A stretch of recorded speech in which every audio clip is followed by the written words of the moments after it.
எடப்பாடி பழனிசாமி அணி உடைந்தது. 14 அதிமுகவின் எம்எல்ஏக்கள் தற்பொழுது பாஜகவில் இணைந்து இருக்கிறார்கள். குறிப்பாக அதிமுகவின் முன்னாள் அமைச்சர் சி.வி. சண்முகம் அவர்கள் தற்பொழுது எடப்பாடி பழனிசாமி அவர்களுக்கு எதிராக போர்க்கொடியும் தற்பொழுது கூறியிருக்கிறார். இனிமேல் எடப்பாடி பழனிசாமியை நம்பினால் எந்த ஒரு வெற்றியும் பெற முடியாது. நாடாளுமன்ற தேர்தலுக்கு முன்பாக நடைபெற்ற உள்ளாட்சி தேர்தலாக இருக்கட்டும், பேரூராட்சி தேர்தலாக இருக்கட்டும், இடைத்தேர்தலிலும் சரி மிகப்பெரிய தோல்விதான் கண்டிருக்கிறது. அதிமுக இரட்டை இலை சின்னத்தில் போட்டியிட்டும் மிகப்பெரிய படுதோல்வி. ஈரோடு கிழக்கு தொகுதி இடைத்தேர்தலில் தோல்வி அடைந்ததற்கு எடப்பாடி பழனிசாமி தான் முக்கியமான காரணம். அதிமுகவின் நிர்வாக பொறுப்புகளை தற்பொழுது கவனித்து வரக்கூடிய சி.வி. சண்முகம் அவர்களிடம் இருந்து அதிமுகவின் அலுவலக பொறுப்புகள் பதவியிலிருந்து சி.வி. சண்முகம் அவர்களை தற்பொழுது எடப்பாடி பழனிசாமி அவர்கள் நீக்கியிருந்ததன் காரணமாக எடப்பாடி பழனிசாமி அணியே வேண்டாம் என்று தனக்கென ஆதரவாளர்களை தனிப்பட்ட முறையில் சந்தித்து வருவதாக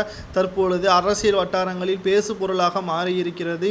ஜே.பி. நட்டா தலைமையில் அதிமுக சார்ந்த 14 அதிமுகவின் முன்னாள் எம்எல்ஏக்கள் தற்பொழுது பாஜகவில் ஜே.பி. நட்டா தலைமையில் தற்பொழுது பாஜகவில் இணைந்திருப்பது மிகப்பெரிய அளவில் பேசும் பொருளாக மாறியிருக்கிறது. இனிதான் எடப்பாடி பழனிசாமி அவர்களுக்கு மரண அடியாக நிகழ்ந்துள்ளது என்றும் அண்ணாமலை அவர்கள் கூறியிருக்கிறார். தொடர்ச்சியாக எடப்பாடி பழனிசாமி அணியிலிருந்து பலரும் தற்பொழுது பல அணிகளில் இணைந்து கொண்டிருக்கக்கூடிய நிலையில் திடீர் திருப்பமாக சி.வி. சண்முகம் அவர்கள் வெளிப்படையாகவே பேசிவிட்டார். எடப்பாடி பழனிசாமி அவர்கள் இருக்கும் வரை அதிமுக வெற்றியடையாது என்று கூறிக்கொண்டிருக்கக்கூடிய நிலையில் தனக்கு ஆதரவாக அணிகளை திரட்டுவதற்கு ஏற்பாடுகளை செய்வதாக அதிமுகவின் மூத்த நிர்வாகிகள் எடப்பாடி பழனிசாமி அவர்களிடம் கூறியுள்ளனர்.